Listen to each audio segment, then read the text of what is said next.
തിരഞ്ഞെടുപ്പ് തോൽവി അവലോകനം ചെയ്യുന്ന CPM റിപ്പോർട്ട് പാതി വെന്തത് എന്ന് വിമർശനം. ബ്രാഞ്ച് കമ്മിറ്റികളുടെ അഭിപ്രായം കേട്ടിട്ടില്ലെന്നും പലയിടത്തും ചർച്ചകൾ ലോക്കൽ കമ്മിറ്റി തലത്തിൽ ഒതുങ്ങിയെന്നും പാർട്ടിക്കാർ. ഇന്ന് ചേരുന്ന തിരുവനന്തപുരം ജില്ലാ സെക്രട്ടേറിയറ്റിൽ ഈ വിഷയം കൂടി ചർച്ചയാകും. അതേസമയം തിരുവനന്തപുരം ജില്ലാ സെക്രട്ടറിയായി വി ജോയ് തന്നെ തുടരാനാണ് പാർട്ടി നേതൃത്വത്തിന്റെ നിർദ്ദേശം. രാഹുൽ ജി നാഥിന്റെ വിവരങ്ങളുമായി. Rahul, good morning. ഈ പാതി വെന്തതാണ് റിപ്പോർട്ടെന്നാണ് പറയുന്നത്. കാരണം ഈ താഴെ തട്ടിലുള്ള കീഴ്ഘടകങ്ങളിലുള്ളവരുടെ വിമർശനങ്ങൾ ഒന്നും ഉൾക്കൊണ്ടിട്ടില്ല എന്നാണ്. പിന്നെ എന്താണ് ഈ തോൽവിയിൽ നിന്നും പാർട്ടി പഠിക്കുന്നതും മനസ്സിലാക്കുന്നതും മാറുന്നതും?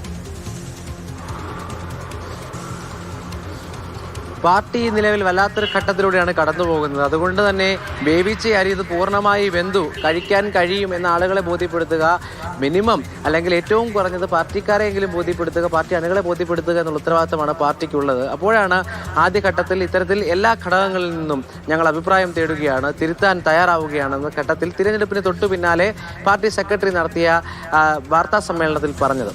അതിൽ ഏറ്റവും പ്രധാനമായി നമ്മൾ മനസ്സിലാക്കേണ്ടത് CPM-നെ സംബന്ധിച്ച് അതിൻ്റെ ഏറ്റവും ശക്തമായ ഘടകം എപ്പോഴും ബ്രാഞ്ച് ഘടകമാണ്. ഈ ബ്രാഞ്ചുകളാണ് എപ്പോഴും ഈ ആളുകളുമായുള്ള നേരിട്ടുള്ള ഇടപെടൽ വഴി പാർട്ടിയുടെ അടിത്തറ ഉറപ്പിക്കുന്നത്, പാർട്ടിയുടെ ആശയങ്ങൾ സജീവമാക്കുന്നത്. ആ ബ്രാഞ്ചുകളിൽ നിന്ന് അഭിപ്രായം തേടിയിട്ടില്ല എന്നുള്ളതാണ് ഏറ്റവും പ്രധാനപ്പെട്ട കാര്യമായി ഇവിടെ നിൽക്കുന്നത്. പലയിടത്തും ലോക്കൽ കമ്മിറ്റി, അതായത് ബ്രാഞ്ചിന് തൊട്ടുമുള്ള ലോക്കൽ കമ്മിറ്റി വരെ മാത്രമാണ് അഭിപ്രായങ്ങൾ തേടിയിട്ടുള്ളത്. കാരണം ജില്ലാ ഘടകങ്ങൾ കൂടിയപ്പോൾ തന്നെ പ്രതിപക്ഷ നേതാവ് പിണറായി വിജയനെതിരെയും പാർട്ടി സെക്രട്ടറി MV ഗോവിന്ദനെതിരെയും കടുത്ത ഭാഷയിൽ വിമർശനം ഉന്നയിച്ചതൊക്കെ നമ്മൾ വാർത്തകളായി നൽകിയതാണ്. അപ്പോൾ വിമർശനങ്ങൾ അതിര് കടന്നു പോയപ്പോൾ ഇത്തരത്തിൽ LC വരെ ഈ ചർച്ച ചുരുക്കിയതാണോ, ലോക്കൽ കമ്മിറ്റി വരെ ചുരുക്കിയതാണോ എന്ന വിമർശനമാണ് ഉന്നയിക്കപ്പെടുന്നത്.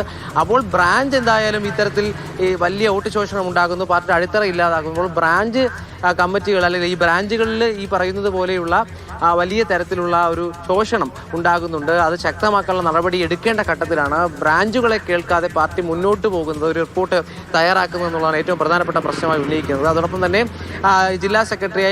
തിരുവനന്തപുരം ജില്ലാ സെക്രട്ടറിയായി വി ജോയ് MLA തന്നെ തുടരാനുള്ള സാധ്യതയാണ് നിലവിൽ എന്തായാലും കാണുന്നത്. താൽക്കാലിക ചുമതലയായിരുന്നു തിരഞ്ഞെടുപ്പ് ഘട്ടത്തിൽ റഹീം MPക്ക് ഉണ്ടായിരുന്നു. അപ്പോൾ വി ജോയ് തന്നെ ആ സ്ഥാനത്തേക്ക് മടങ്ങി വരുമെന്നും അറിയുന്നു. എന്തായാലും ജില്ലാ സെക്രട്ടറി കൂടുമ്പോൾ ഇത്തരത്തിൽ താഴെ ഘടകങ്ങളെ അവഗണിച്ചതുമായി ബന്ധപ്പെട്ട വിമർശനങ്ങൾ കൂടി പാർട്ടി കേൾക്കേണ്ടി വരും.